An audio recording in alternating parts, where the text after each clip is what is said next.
का और wild card का आखिरी रैंगल। जी हाँ, और देखना ये कि अब कौन सी टीम होगी जो पहले ही मैच से शानदार खेलते हुए नजर आए। जॉनथन तैयार, ये खिलाड़ी मिलिट्री बेस से निकलता हुआ अपना प्लेन पाथ जाकर यासनाया पोलियाना स्टालबर के साइड पर समाप्त होगा। हालांकि अपने ड्रॉप लोकेशंस में टीम गॉडलाइक के द्वारा बदलाव करे गए और यासनाया पोलियाना देखना ये है कि वहां पर कौन सी टीम जाना पसंद करेगी। साथ ही साथ जिनको हॉस्पिटल जाना है, गट का, प्रेमॉक्स या फिर क्वेरी का एरिया, बहुत लंबा ग्लाइड उनको करना पड़ सकता है। देखिए आज के दिन पे आईकू सोल मौजूद है, यानी कि वो स्कूल और रोजॉक का स्प्लिट तो नहीं लेंगे।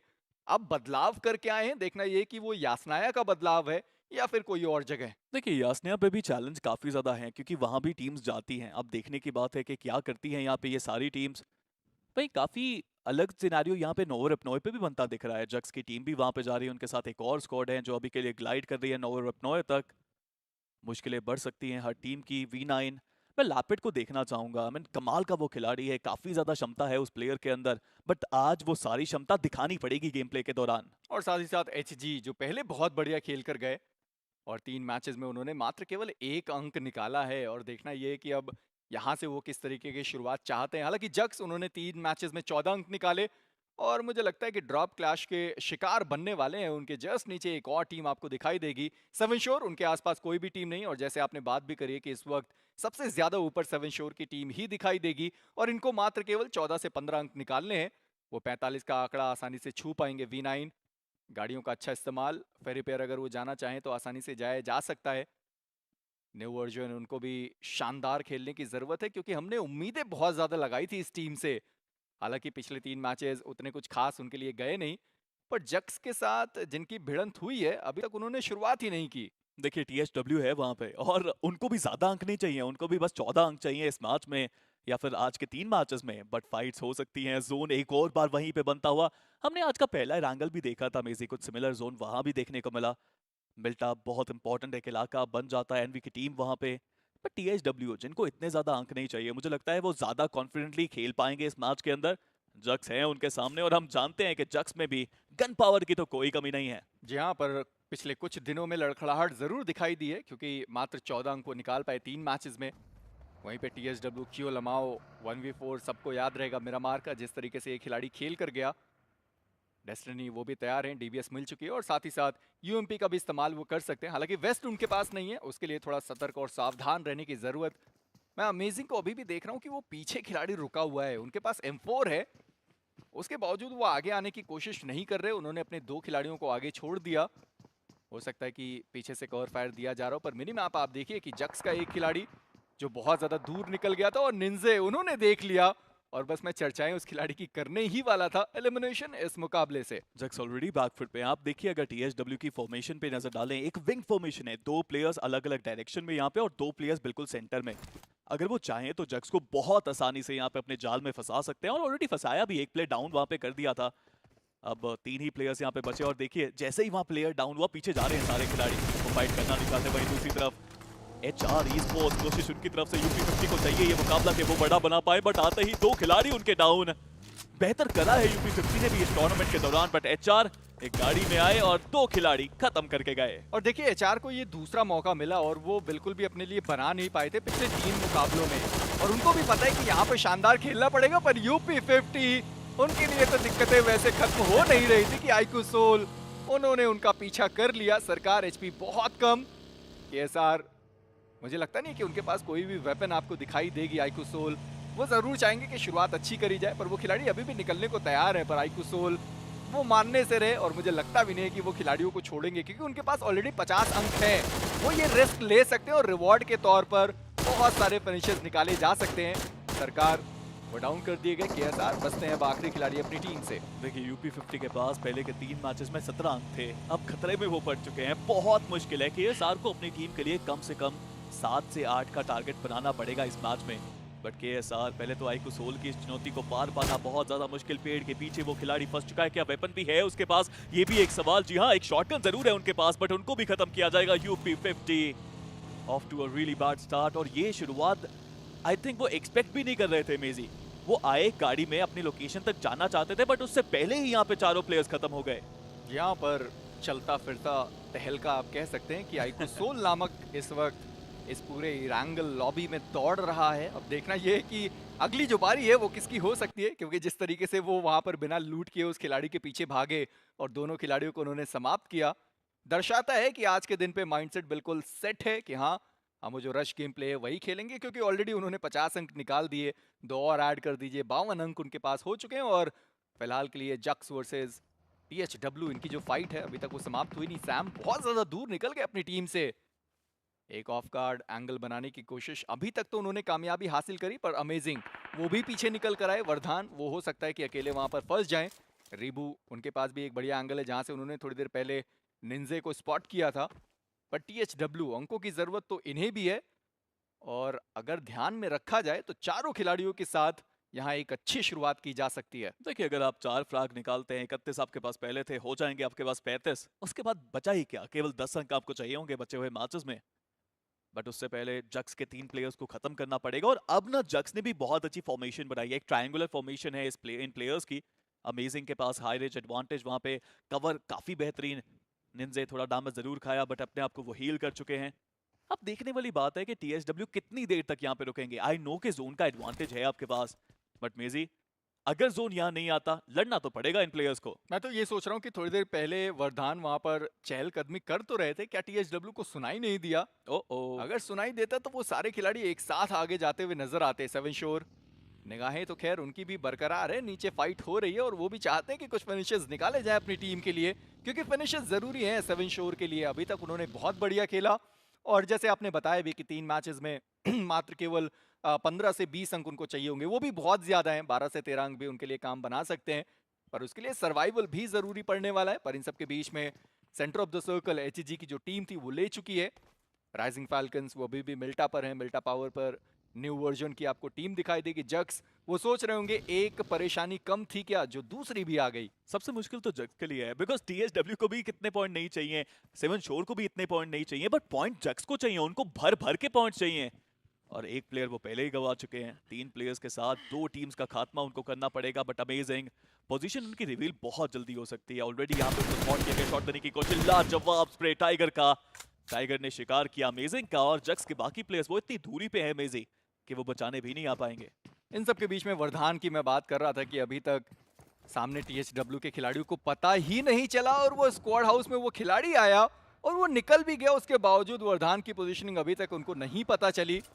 चलिए, कम से कम वो सर्वाइवल गेम खेला जा रहा है, पर उससे भी कुछ खास फर्क नहीं पड़ने वाला, क्योंकि हमने पिछले ग्रुप में भी बहुत सारी टीम की इसी बात पे चर्चाएं करी कि ठीक है, आप या तो पूरा फिनिशेस के लिए जा रहे हो तब भी काम नहीं बनेगा, पूरा सर्वाइवल के लिए जा रहे हो तब भी काम नहीं बनेगा, दोनों में बैलेंस बहुत जरूरी।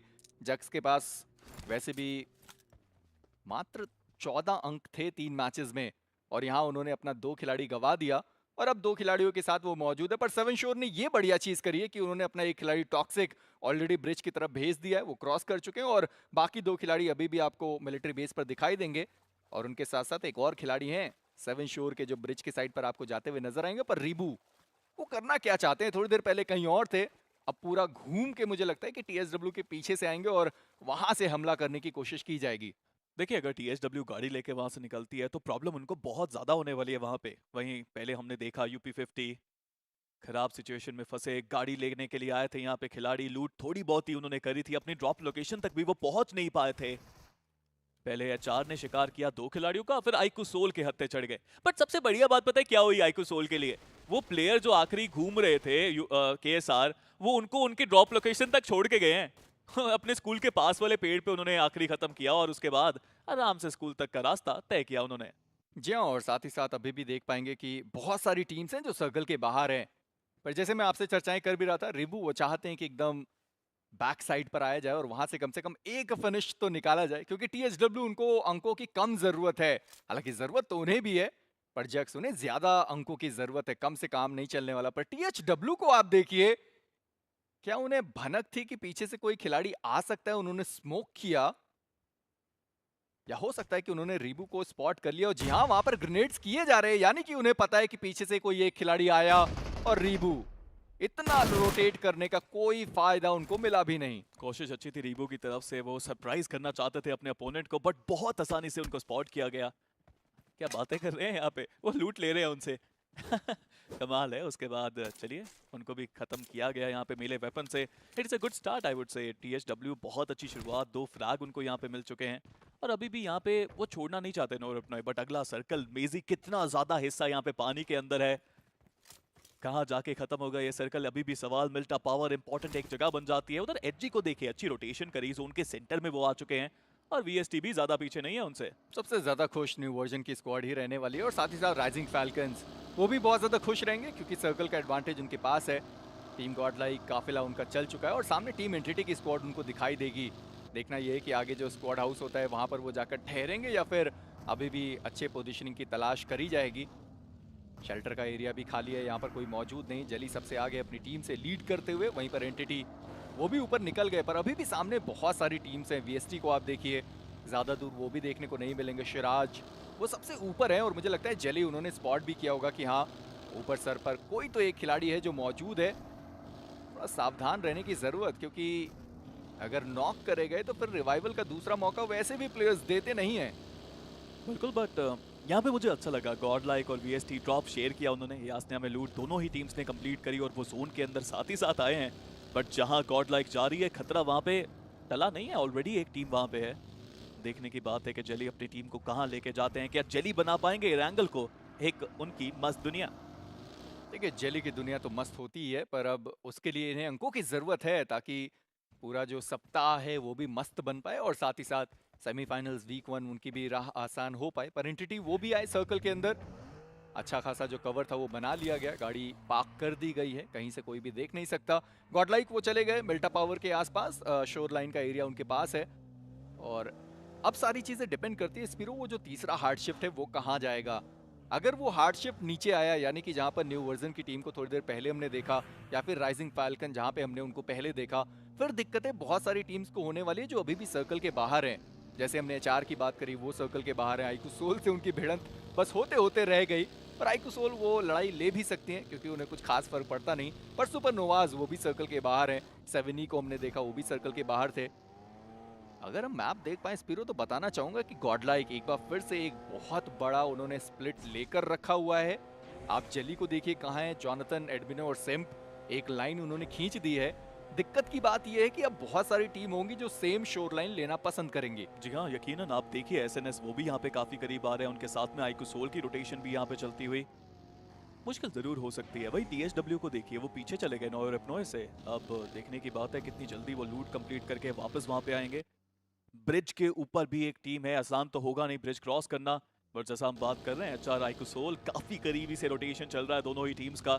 और सबसे बड़ी बात यही है ना कि आईकू सोल, उनको डर नहीं है किसी चीज का, वो चाहे तो यहाँ भी फाइट ले सकते हैं और इसलिए उतरे हैं नकुल ऑलरेडी शॉट देने की कोशिश भी यहाँ पे करते हुए। चलिए कुछ हद तक डैमेज गाड़ी को जरूर दिया, बट अब जोन का सफर फिर से तय करना पड़ेगा। एक्सट्रोवर्ट तो चले गए, बाहर चले गए जोन के पूरा, वो कहते हैं मैं नहीं आ रहा। शॉकवेव वो भी तैयार रहेंगे, हालांकि शॉकवेव हो सकता है कि मान्या को देख ले। जी हाँ, मान्या उन्होंने भी शॉकवेव को देख लिया और बहुत आसानी से मान्या ने शॉकवेव को डाउन भी कर दिया, समाप्त भी कर दिए जाएंगे। और अब एचआर देखना यह है कि बाकी खिलाड़ी रुककर क्या वो फाइट लेना चाहते हैं या फिर यहाँ से निकलने की कोशिश करी जाएगी, क्योंकि उनके पास भी 2 फिनिशेस आ चुके थे। वो शुरुआती 2 फिनिशेस उनके लिए शानदार रहे, पर एक्सट्रोवर्ट एक बार फिर से वो फंसे हैं। वो ग्रेनेड जब तक वो थ्रो कर पाते तब तक वो खिलाड़ी आ गया एक्सट्रोवर्ट, उन्होंने मान्या को डाउन किया। रॉनी उनको भी डाउन कर दिया जाए। जोकर, उनकी मुश्किलें थोड़ी सी बढ़ने वाली। जी हाँ, जोकर वो भी डाउन कर दिए गए और अब नकुल बचते एक लौते आखिरी खिलाड़ी अपनी टीम से। पर एचआर एक्सट्रोवर्ट, क्या शानदार वो फ्लिक शॉट्स हमें देखने को मिले। जी हाँ, बट साथ ही साथ अगर यहाँ पे देखें तो कवर भी दिया गया उनके टीममेट्स की तरफ से, वो बहुत बेहतरीन था। और अब गाड़ी लेके रश करने की कोशिश यहाँ पे की जाएगी, क्या फिनिशेस वहां पे कंप्लीट करे जा सकते हैं। एक नेड नकुल के हाथों में, ये नेड बहुत खतरनाक हो सकता है। जी हाँ, डैमेज जरूर दिया बट अपने प्लेयर्स को बचाना पड़ेगा, नकुल को क्लच निकालना पड़ेगा। नेड उनके ऊपर भी यहाँ पे आएगा जरूर, बट क्या नॉक करेंगे? जी हाँ, नॉक करेंगे। वो शानदार नॉक था। रिवाइवल दोबारा शुरू किया। वो पीछे जो एक प्लेयर रुका हुआ है, वो क्यों रुके हुए हैं? उनको भी अब आगे आना चाहिए। थोड़ी गलती हुई जहां पर उस नॉक खिलाड़ी को उन्होंने फिनिश नहीं किया, क्योंकि उस नॉक खिलाड़ी ने ही तो बताया कि हाँ वो खिलाड़ी हमारे पास आ रहा है, आप अगर ग्रेनेड इस दिशा में डालेंगे तो आसानी से आपको फ्रैग्स मिल सकते हैं। पर नकुल वो इस वक्त रिवाइवल के लिए जा चुके हैं, मान्य उनको रिवाइव किया जाए। पर रॉनी एक और ग्रेनेड और हंटर वो शायद ये कारनामा कर सकते थे पर ऐसा हुआ नहीं। एचआर उनका एलिमिनेशन, आइकुसोल वो 6 फिनिशेस के साथ। पर जैसे मैंने आपको बताया भी कि वो एक गलती हुई जहां पर उन्होंने 9 खिलाड़ियों को समाप्त नहीं किया और उन्होंने इन्फॉर्मेशन पास ऑन करी कि हाँ वो खिलाड़ी हमारे पास आ रहा है, आप ग्रेनेड की जो दिशा है उसे मोड़िए। और वो खिलाड़ी कर वो गया और उस ग्रेनेड से डैमेज पड़ा, वो नॉक हुए। एचआर उनका भी एलिमिनेशन। नकुल ने बचाया अपनी टीम को वहां पे उस नेड के साथ, एंड जैसा आपने कहा अगर वहां पे प्लेयर्स को आप फिनिश करते तब चांसेस आपके पास ज्यादा बनते। बट खैर आइकुसोल, उनको जरूरत नहीं है वैसे इतने सारे पॉइंट्स की, ऑलरेडी यहाँ पे उन्होंने फाइट दिखाई, वो फाइट जीती, 6 फ्रैग्स ऑलरेडी उनके पास। बट जोन का एक शिफ्ट, एंड कहना पड़ेगा वो एक बहुत रिस्की रोटेशन थी गॉडलाइक की तरफ से, बट वो काम कर रही है। बट मेजी पहले भी हमने इस बारे में चर्चा करी, ये स्प्लिट बहुत बड़ा है, टीम्स आने वाली हैं वहां पे, क्या गॉडलाइक सरवाइव कर पाएगी स्प्लिट को? वही अगर बाकी टीम्स की तरफ नजर डालें, V9 जोन के अंदर उनको भी जाना पड़ेगा। बट मैं TSW को देख पा रहा हूँ बिल्कुल सदर्न साइड में मिलिट्री बेस के, क्या प्लानिंग चल रही है वहां पे भी? मुझे लगता है मात्र केवल सर्वाइवल, क्योंकि उन्हें भी पता है ना कि हाँ उन्होंने फिनिशेस निकाल दिए, 2 फिनिशेस उनके खाते में गए हैं और पहले भी वो अंक लेकर गए। यानी कि अगर वो प्लेसमेंट पॉइंट के हर एक मैच में 5-5 अंक भी लेकर जाएं तो भी उनके लिए पर्याप्त हो सकता है। पर वरदान वो आखिरी खिलाड़ी बचे हैं जक्स के, और देखना ये है कि कितनी दूर तक अपनी टीम को लेकर जा सकते हैं। पर अब दिक्कत है टीम गॉडलाइक, उनके लिए ज्यादा बढ़ने वाली है क्योंकि 2 खिलाड़ी एक जगह, 2 खिलाड़ी एक जगह। और आप सोचिए कि अगर कोई 4 खिलाड़ी का रश आता है तो क्या वो 2 खिलाड़ी रोक पाएंगे, क्योंकि बाकी 2 के पास तो कोई मौका ही नहीं कि वहां से वो कवर फायर दे पाए। 7 श्योर उनको भी बहुत कम अंकों की जरूरत है, 2 ऑलरेडी वो निकाल चुके। पर एंटिटी उन्हें ज्यादा अंकों की जरूरत है, वो किसी से फाइट ना लें, शायद उनके लिए वो ज्यादा सही हो सकता है। गाड़ी एक बार फिर से पार्क करी गई और जितनी भी इंफॉर्मेशन है निकालने की कोशिश अभी भी जारी है। पर सुपर नोवाज वो एक बार के लिए आए, मुझे लगा था कि सीधा वो स्लैम करेंगे, पर अभी तक वो सर्कल के अंदर भी नहीं जा पाए। जी हाँ, देखने की बात है क्या वो सर्कल के अंदर सही सलामत पहुंच पाएंगे। आई थिंक वो अंदर आए और वापस बाहर चले गए, और बाहर एजेस पे वो रुकना ज्यादा पसंद कर रहे हैं, और VST भी कुछ ऐसा ही करते हुए। अलग प्लान्स, अलग टीम्स, एंड अच्छा यही तो जादू है ना बीजीएमआई का, कि हर टीम की जो मेंटालिटी है वो बिल्कुल अलग है। अब गॉडलाइक की जो मेंटालिटी है वो ये है कि हमें जोन चाहिए, एंड जोन के अंदर आने के लिए हम 2 अलग अलग स्प्लिट रखेंगे, जहां जोन आएगा वहां फायदेमंद। बट मुझे लगता है हमारी बात कहीं ना कहीं सुन ली, यहाँ स्प्लिट को कवर कर दिया उन्होंने, पास आ गए चारों खिलाड़ी। और अब ये जो छोटा सा कंपाउंड है ये उनके पास है, शॉट्स दिए जरूर गए अपने पड़ोसी कंपाउंड के ऊपर, बट अभी मुझे नहीं लगता कोई टीम यहाँ पे रश करना चाहती है। सब दूसरा इलाकों में बस नॉक या डैमेज ही कर रहे हैं, कोई भी अटैक अभी नहीं करेगा, क्योंकि ये जोन बहुत इंपॉर्टेंट सबके लिए। और वो स्प्लिट कम करने का एक रीजन भी था, क्योंकि 7 की जो टीम थी वो ऊपर के साइड पर चले गए और दोनों को 2 हिस्सों में उन्होंने बांट दिया। पर उनको भी समझ में आया कि जी नहीं, अब ये सही बिल्कुल भी नहीं, इसलिए एकत्रित होना उनके लिए ज्यादा सही था। पर इन सबके बीच में सुपरनोवाज उन्होंने फाइट छेड़ दी है, या फिर मैं कहूँ आइकुसोल उन्होंने फाइट छेड़ दी है 3 खिलाड़ी के साथ। मान्य उनको थोड़ा डैमेज पड़ा, हील करने की जरूरत है। 3 पोस्टेड अभी भी रहेंगे, 2 फिनिशेस निकाले गए। सुपरनोवाज के एक और खिलाड़ी को उन्होंने स्पॉट किया तो सही, देखना यह है कि कब तक जो शॉट्स हैं वो लिए जा सकते हैं। बावा मौजूद हैं, पर मैं अभी भी देख पा रहा हूँ कि सुपरनोवाज के बाकी 2 खिलाड़ी बहुत ज्यादा दूर दिखाई देंगे। अगर नॉक आता भी है तो रिवाइवल का कोई दूसरा मौका तो वैसे भी नहीं मिलने वाला। मुझे लगता नहीं कि यहाँ सुपरनोवाज इंटरेस्टेड भी हैं इस फाइट को लेने में, अलग अलग स्प्लिट पे यहाँ पे प्लेयर्स और पीछे ही जाना चाहते हैं, वो फाइट इंक्लूजन दिखाना ही नहीं चाहते। And it's a good thing as well, because zone के आप बाहर हैं, पहले जोन को प्रायोरिटी दी जाएगी, क्योंकि ज़्यादा समय है नहीं आपके पास, 57 सेकंड यहाँ पे हैं। उसके बाद जोन का भी आपको श्रिंक देखने को मिलेगा। बट VST वो भी ज़्यादा दूर नहीं थे इस फाइट के, और वो भी लेट रोटेशन यहाँ पे अपना रहे हैं। VST की अगर बात की जाए आज के दिन में, उनको भी काफ़ी ज़्यादा पॉइंट्स चाहिए। देखने की बात है कि अब वो इतने इनफ पॉइंट्स लेके जा पाते हैं या नहीं। 17 ऑलरेडी हैं उनके पास, रिपीट करना पड़ेगा जो उन्होंने पहले किया था, इनफैक्ट उसको भी बेहतर करना पड़ेगा, तभी वो क्वालिफाई हो पाएंगे। तो स्प्लिट बहुत बड़ा है स्पिरो, आप देखिए तो सही कि एक खिलाड़ी सर्कल के बाहर था, वो सर्कल के बाहर सर्कल के अंदर था, वो सर्कल के अंदर से वापस वो सर्कल के बाहर आए, और उसके बाद उन्होंने आइकुसोल के साथ वो फाइट की शुरुआत की। डैजिल नकुल के रूप में एक नॉक उन्होंने निकाला और वो गाड़ी ब्लास्ट करना चाहते हैं, बिल्कुल भी रिस्क नहीं लेना, उनको भी पता है कि फिनिशेस की अहमियत क्या है। पर चलिए ज्यादा देर लगाई नहीं उन्होंने। आइकुसोल के आखिरी खिलाड़ी मान्या वो बचे हुए थे, शिराज के द्वारा वो डाउन करे गए। आइकुसोल उनका एलिमिनेशन, 6 फिनिशेस वो लेकर गए। VST उनकी भी शुरुआत हो चुकी है, जैसे आपने बताया 17 पहले थे, 3 यहाँ निकाले और अच्छी खासी लूट इनको मिल जाने वाली है। अभी भी आप देखिए कि खिलाड़ी हैं जिनके पास ग्रेनेड्स नहीं है, आइकुसोल उनके पास वो ग्रेनेड्स होंगे। सर्कल का एक और शिफ्ट, पर गॉडलाइक वो ज्यादा तेज निकले, और आप सोचिए कि अब उनका जो रोटेशन है रोकने के लिए ज्यादा टीम मौजूद नहीं है। HG उनके पास भी कोई एंगल नहीं, और साथ ही साथ 7 वो तो खैर बहुत ज्यादा दूर थे। आप जक्स के वरदान को देखिए, क्या रोटेशन करके वो पहुंचे हैं जोन के अंदर, क्या अपनी टीम के लिए एक खिलाड़ी कुछ ज्यादा अंक लेके जा पाएगा, ये बहुत बड़ा सवाल है। बट गॉडलाइक कहना पड़ेगा लाजवाब रोटेशन अभी के लिए, चारों प्लेयर्स एक साथ है और अब मिल्टा पावर को उनको डिफेंड करना पड़ेगा। बट V9 बहुत देर तक हमने इनको देखा ब्रिज के आसपास वाले एरियाज में लेट रोटेशन करे, शोर टू शोर आगे बढ़े। बट अब 2 प्लेयर्स डाउन, एक की समापन। राइजिंग फाल्कन वो टीम जो वहां पे फ्लैग्स निकाल रही है, बट V9 को कुछ ना कुछ करना पड़ेगा। उधर 7 शोर के एक प्लेयर को यहाँ पे डाउन किया गया एंटिटी के गमला बॉय के द्वारा, और इस फाइट को जल्द से जल्द अंजाम देना पड़ेगा बिकॉज ये दोनों टीम्स भी जोन के एज पे। जी हाँ, मैं बस देख रहा था कि HG उन्होंने बिल्कुल भी इस वक्त शॉट्स लेना सही नहीं समझा, पर 7 शोर वो आ चुके हैं और वो आए और एक गलती हुई, टाइगर उन्हें नॉक कर दिया गया।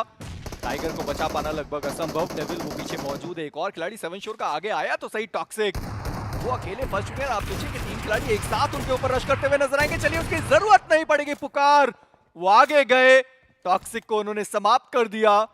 और अब 7 शोर एक आखिरी खिलाड़ी डेविल के साथ बचती है। और जैसे हम पहले भी बात कर रहे थे कि ये टीम सबसे ज्यादा क्लोज है टॉप 16 के, और यहां अगर गलती होती है 7 शोर के द्वारा तो बाकी 2 मैच बहुत खतरनाक होंगे उनके लिए। मेजी ऑलरेडी हमने मेडल को देखा है, हमने ऑलरेडी यहाँ पे WSB को देखा, गुजरात टाइगर्स को देखा और वो नहीं कर पाए। पहला मुकाबला जरूरी है। 7 शोर नॉट अ ग्रेट स्टार्ट, बहुत जल्दी एलिमिनेट यहाँ पे हो चुके हैं और अब बचे हुए मैचेस में ना एक्स्ट्रा एफर्ट उनको निकालना पड़ेगा और मिरामार में ही कोशिश करनी पड़ेगी कि वो 15 अंक लेके जा पाए। बट रेवन ज्यादा अंक चाहिए इनको भी। TSW की हम यहाँ पे चर्चा कर रहे थे मेजी, उनको भी सिर्फ 14 अंक चाहिए थे, बट वो भी एक एक करके प्लेयर्स गवा जरूर रहे हैं। पहले एक प्लेयर नॉक हुआ, रिवाइवल मिला, फिर दोबारा से नॉक हुआ, खत्म किया उस प्लेयर को। मुश्किलें उनके लिए भी बढ़ चुकी हैं। पर अच्छी खबर है ना कि उनके पास एटलीस्ट 3 फिनिशेस हैं, वो मिरामार और सैनहॉक तक जा सकते हैं। पर 7 शोर उनके पास तो इतने सारे अंक थे, उसके बावजूद वो उन्होंने सोचा चलिए ठीक है हम रश कर लेते हैं, वो आगे गए और वहां पर उनका एलिमिनेशन देखने को मिला। VST शानदार शुरुआत जहां पर 3 फिनिशेस आ चुके हैं और सर्कल का अच्छा एडवांटेज भी उनके पास है। और आप सोचिए कि ये इलाका खतरे से खाली बिल्कुल भी नहीं, जहां पर ये टीम पूरी ओपन में आपको दिखाई देगी। स्मोक का वो इस्तेमाल कर रहे हैं, बीस्ट वो अंदर गए और बाकी सारे खिलाड़ी अभी भी बाहर हैं। HG उन्होंने इन सारे खिलाड़ियों को आते हुए देखा, पर बीस्ट क्या उन्हें अंदाजा है कि उनके सर के ऊपर एक खिलाड़ी है तो सही, आसानी से स्पॉट किए जा सकते हैं। पर TSW जैसे आप बात कर भी रहे थे कि एक खिलाड़ी उनका पहले ही समाप्त हुआ, डेस्टिनी वो भी नॉक किए गए थे, चलिए उनका भी समापन। और HG वर्सेस टीम एंटिटी, अब इनकी भी फाइट की शुरुआत। मुझे लगता है एंटिटी मूड में आई है, बट जोन तो देखिए चेली जहां रोटेट करा के गए हैं अपनी टीम को, वो बिल्कुल सेंटर में है। क्या उस कंपाउंड को अब डिफेंड कर पाएंगे? यही एक कार्य बचा है उनके लिए। भाई अगर आप T7E को देखें, वो बहुत करीब है ऊपर के इलाके में, अच्छा स्प्लिट उनके पास। SNS की टीम वो भी काफी आसानी से एंट्री कर पाएगी, हायर ग्राउंड भी उनके पास मिलेगा। बट VST को देखिए सीधा स्लैमन करने के लिए वो जा चुके हैं। उधर HG की अगर बात की जाए, वो भी यहाँ रोकना चाहते हैं, बट क्या गॉड लाइक VST के इस आगमन को रोक पाएंगे? बहुत ज्यादा मुश्किल होने वाली, क्योंकि सामने 7A की टीम देखने को मिलने वाली है। एडमिनो उन्होंने खिलाड़ी गब्बर उनको डाउन किया गया, पर वहां पर आप देखिए हुआ क्या, वो जो खिलाड़ी थे वो रोटेट करके दूसरी दिशा में आते हुए नजर आए। सेम्प उनको वो जो फिनिश था वो मिल गया, पर VST उनके तीनों खिलाड़ी वेयर हाउस में आए तो सही, ग्रेनेड से उनका स्वागत करने को तैयार। शिराज उनकी HP कम, बीस्ट उन्हें अभी भी अपने आप को बूस्ट करने की जरूरत पड़ने वाले। शिराज एक बार फिर से उनको डैमेज पड़ा, पर TSW वो भी आ चुके हैं, पर आते आते उनका जो एलिमिनेशन है वो देखने को मिलने वाला। सुपरनोवाज वो पहले से तैयार थे। गॉडलाइक को इस फाइट को जीतना पड़ेगा और बहुत जल्दी जीतना पड़ेगा। नेट्स का अच्छा उपयोग यहाँ देखने को जरूर मिला है, बट VST क्या वो सरवाइव कर पाएंगे? शिराज बहुत ज्यादा डैमेज वो अटेन कर चुके हैं, बट ये नेट्स रुक नहीं रहे। ये नेट्स की वर्षा है जो गॉडलाइक को आगे ले जा सकती है, बट मोलोटोव्स वो भी शुरू हो चुके हैं। चली कोशिश बहुत ज्यादा, जोनाथन का एक नेड आएगा, बीस्ट हुए डाउन, खुद चलते हुए एडमिनो आगे बढ़ रहे हैं। He is on fire quite literally right now. क्या वो खत्म करेंगे? जी हाँ, जेली गए, रिस्क बहुत ज्यादा। आखिरी प्लेयर VST का बचता हुआ, बट क्या जेली वो रोक पाएंगे इस आगमन को? क्या वो आखिरी खिलाड़ी को खत्म करेंगे? पीछे से बैकअप भी आता हुआ, और लीजिए गॉडलाइक, हर एक खिलाड़ी का योगदान, हर एक खिलाड़ी ने एक फ्लैग निकाला और 4 फ्लैग्स अब गॉडलाइक के पास। और आप सोचिए कि जोन के अंदर अभी भी ये टीम मौजूद है, पर जो अगला रश है स्पीरो वो कभी भी आ सकता है, क्योंकि 7E वो बहुत समय से यहाँ पर मौजूद थे। अच्छी खबर रही गॉडलाइक के लिए कि उन्होंने बिल्कुल भी रश नहीं किया, उन्होंने इंतजार किया। और देखना यह है कि अब यहाँ से 7E क्या वो अभी भी बस मात्र इंतजार करेंगे या फिर थोड़ा और आगे जाने की कोशिशात की जा सकती है। 7 मात्र टीम बची हुई है, 25 खिलाड़ी इस पूरे मैदान में। रेवन उनका एक खिलाड़ी न्यू वर्जन 3 के साथ, THW उनका भी हमने 3 फिनिशेस के साथ एलिमिनेशन देखा। जिन टीम्स को अंकों की जरूरत थी स्पीरो इस ग्रुप में, वो बिल्कुल भी अंक लेकर नहीं जा पाए। उनमें से एक बड़ा नाम टीम एंटिटी का भी। VST, एनटीटी, TSW, 7 शोर, ये सारी टीम्स थी, इंपॉर्टेंट मुकाबला उनके लिए। बट यहाँ पे अगर देखा जाए सुपरनोवाज आक्रमण वो भी यहाँ पे करते हुए, न्यू वर्जन पॉइंट्स तो उनको भी यहाँ पे चाहिए थे, बट न्यू वर्जन केवल एक खिलाड़ी अपने पैरों पे। क्या डेथ यहाँ पे डेथ को टाल सकते हैं? क्या अपने प्लेयर को रिवाइव करके आक्रमण कर सकते हैं? बट सुपरनोवाज, मैंने पहले भी बताया मेजी आपको, उनकी जो पोजीशनिंग थी वो लाजवाब थी और उसी के बल पे वो यहाँ पॉइंट्स निकाल सकते हैं। पर अभी भी आप देखिए अगले सर्कल का शिफ्ट आया टीम गॉडलाइक, वो अभी भी सर्कल के अंदर है। शांति का परिचय देने की मात्र जरूरत और आसानी से इस मैच को अपने लिए बनाया जा सकता है। बचने की जरूरत है 7E से, और मुझे लगता है टीम गॉडलाइक उनको अंदाजा है कि हाँ एक पीछे टीम मौजूद थी, कोर थोड़ा डैमेज उनको पड़ा है। बाकी जो खिलाड़ी थे उनको भी आप देखिए डैमेज थोड़ा थोड़ा उनको भी पड़ चुका है। पर न्यू वर्जन अभी भी 2 खिलाड़ियों के साथ वो बस इंतजार कर रहे हैं कि कैसे भी जो सर्वाइवल है वो किया जाए। गॉडलाइक मुझे बस देखना ये है कि उनके पास कितने ग्रेनेड्स और मौजूद रहेंगे। राइजिंग फैल्कन्स 3 फिनिशेस उन्होंने भी निकाले, पर अभी भी आप देखिए कि HG 4 खिलाड़ियों के साथ मौजूद, पर फिनिशेस ज्यादा नहीं, मात्र 1 फिनिश अभी तक उन्होंने निकाले। देखिए राइजिंग फाल्कन के पास केवल 9 अंक थे इस मैच से पहले तक, तो उनको तो बहुत सारे अंक चाहिए होंगे इस मैच के अंदर। वहीं गॉडलाइक की बात की जाए, आई थिंक सबसे बड़ी परेशानी जो गॉडलाइक की रहेगी वो 7E की स्क्वाड ही रहेगी। उनका स्प्लिट आप मिनीमैप में देख सकते हैं, चारों तरफ से घेरने की कोशिश करी गई है गॉडलाइक को, बट एडमिनो भनक लगी उनको, नेट वहां पे डाला जरूर गया। एंड नेट्स पता है क्यों है इनके पास अभी भी? क्योंकि VST की क्रेट से उनके सारे नेट्स इन्होंने ले लिए हैं। ये अच्छी बात हो सकती है गॉडलाइक के लिए, बट वहीं अगर HG की बात की जाए, 2 players down, Nick is the last man standing. उधर जैसा मैंने कहा 7E घेराबंदी कर ली गई है, देखते हैं अटैक वो कैसा करेंगे। पर अगर इस तरीके से अलग थलग वो पहुंचे तो उनके खिलाड़ी अलग थलग डाउन भी किए जा सकते हैं, क्योंकि अभी भी खिलाड़ी हैं, 22 खिलाड़ी हैं इस पूरे लॉबी में। और हो सकता है HG वो आपको देख लें, पर मैं HG का नाम ले ही रहा था कि रॉबिन वो यहाँ पर समाप्त कर दिए गए। और अब निक मुझे लगता है वो आखिरी खिलाड़ी है, क्योंकि उनका एक और खिलाड़ी जो आपको नॉक दिखाई देगा, जी हाँ किक, वो आखिरी खिलाड़ी हैं जो अपनी टीम से बचे रहेंगे। रेवन 2 खिलाड़ियों के साथ टीम गॉडलाइक, बहुत शानदार मौका कि इस मैच में वो जो फिनिशेस हैं वो अभी भी निकाले जाएं, साथ ही साथ वो जो प्लेसमेंट पॉइंट है उस पर भी धावा बोला जाए। एम गॉड फाइनली उन्होंने देख लिया, एक और टीम का पतन। 6 टीम, मात्र 19 खिलाड़ी इस मैदान में। जोन का ओपन एरिया के अंदर कोई भी खिलाड़ी वहां पे जोन के अंदर नहीं देखने को मिलता, बट चूज काफी शानदार प्री फायर वहां पे कर रहे थे, सीधा पीक किया रेवन के उस प्लेयर ने, कनेक्शन हुआ, रीपर हुए डाउन। रेवन एक प्लेयर केवल पीछे यहाँ पे मेरे को देखने को मिल रहा है, बाकी खिलाड़ी बचे नहीं, सिर्फ वो आखिरी खिलाड़ी अब यहाँ पे है। राइजिंग फाल्कन के लिए भी मुश्किलें बहुत ज्यादा बड़ी है मेजी, बट जोन के अंदर एक ओपन एरिया के अंदर कैसे टीम जा पाएंगी ये एक बहुत बड़ा सवाल, even for 7E, even for Supernovas and even for Godlike. मैं तो बस देख रहा हूँ कि न्यू वर्जन के वो 2 खिलाड़ी अभी भी मौजूद है, पर इन सबके बीच में सुपरनोवाज, एक शानदार ग्रेनेड जाता हुआ जेली, उनको वहां पर डाउन किया गया। पर एक और खिलाड़ी वहां पर ग्रेनेड को करने की कोशिश कर रहे थे, सिम्प, उनसे एक बहुत बड़ी गलती हुई, बहुत ज्यादा ओपन में वो खिलाड़ी आया और ग्रेनेड थ्रो करने की वो कोशिश आप कर रहे थे, उनको डाउन किया जाएगा। पर अभी भी खिलाड़ी मौजूद है, एडमिनो वो नॉक करे गए, और अब हर तरफ से वो ग्रेनेड्स आने वाले, उन्होंने रोटेट करने में लेट किया, जहां पर सामने उनके पास कंपाउंड्स मौजूद थे। आप सोचिए कि स्मोक का इस्तेमाल किया, पर वहां से वो निकले नहीं, और अब दिक्कतें टीम गॉडलाइक के लिए ज्यादा होने वाली है। हालांकि अभी भी वो प्लेसमेंट पॉइंट लेकर जा सकते हैं, क्योंकि टॉप 4 तक वो अपनी टीम को लेकर आए, पर कम से कम उन्होंने रिवाइवल एग्जीक्यूट किया।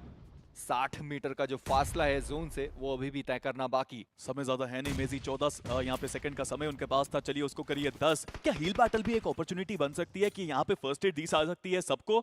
जोनाथन स्मोक का एक बात बनाना चाहते तो जरूर है, उधर सुपरनोवा स्पॉट करा उन्होंने एक और टीम को, राइजिंग फाल्कन्स। नंबर्स गेम का एडवांटेज तो है राइजिंग फाल्कन्स के पास, बट वो जोन के अंदर शायद पहुंच ना पाए। सुपरनोवाज, क्रिश का शानदार स्प्रे, सिम्प हुए डाउन। गॉडलाइक जोन में जाना बहुत मुश्किल, एडमिनो भी वहां पे डाउन हुए, जोनाथन भी वहां पे डाउन हुए। गॉडलाइक खतरे में पड़ चुकी है स्क्वाड, एक लौता प्लेयर बचा हुआ जेली, जो शायद अभी उनको हील बैटल पे मजबूर किया जाएगा। और वो एक एक अंक आपके लिए बहुत ज्यादा जरूरी है, पर देखना यह है कि जेली क्या वो हील बैटल करते हुए दिखाई दिए? जी नहीं, उनके पास तो फर्स्ट एड ही नहीं था। वो खिलाड़ी प्ले जोन के बाहर समाप्त हुआ। 4 फिनिशेस शायद वो निकाल पाए अपनी टीम के लिए, और 4 प्लेसमेंट पॉइंट पर इन सबके बीच में न्यू वर्जन, जो इतने समय से वहां पर टिके हुए थे, फाइनली सुपरनोवाज के द्वारा एलिमिनेट किए गए। सुपरनोवाज स्पीरो 10 फिनिशेस उनके पास है, और इन्हीं सारी वापसी की तो हम बात करते भी, और साथ ही साथ राइजिंग फैल्कन जिनके बारे में बहुत सारी बात हुई थी, फाइनली उनकी भी वापसी हुई है इस मैच में। सुपरनोवाज पहले 3 मैचेस में केवल 5 अंक निकाले थे, और यहाँ तो अलग लेवल का प्रदर्शन वो दिखाते हुए, ज़ाइरो आगे बढ़ते हुए शॉट उन्होंने जरूर दिया। वहीं राइजिंग फैल्कन्स की बात की जाए, यूवी चोर, he is the last man standing, not for long, and इसी के साथ सुपरनोवाज वो लेके जाते हुए एक शानदार शानदार बिना चिकन देना। क्या बढ़िया शुरुआत हुई है इस पर्टिकुलर ग्रुप की, जहां पर हमने राइजिंग फैल्कन को उठते हुए देखा। सुपर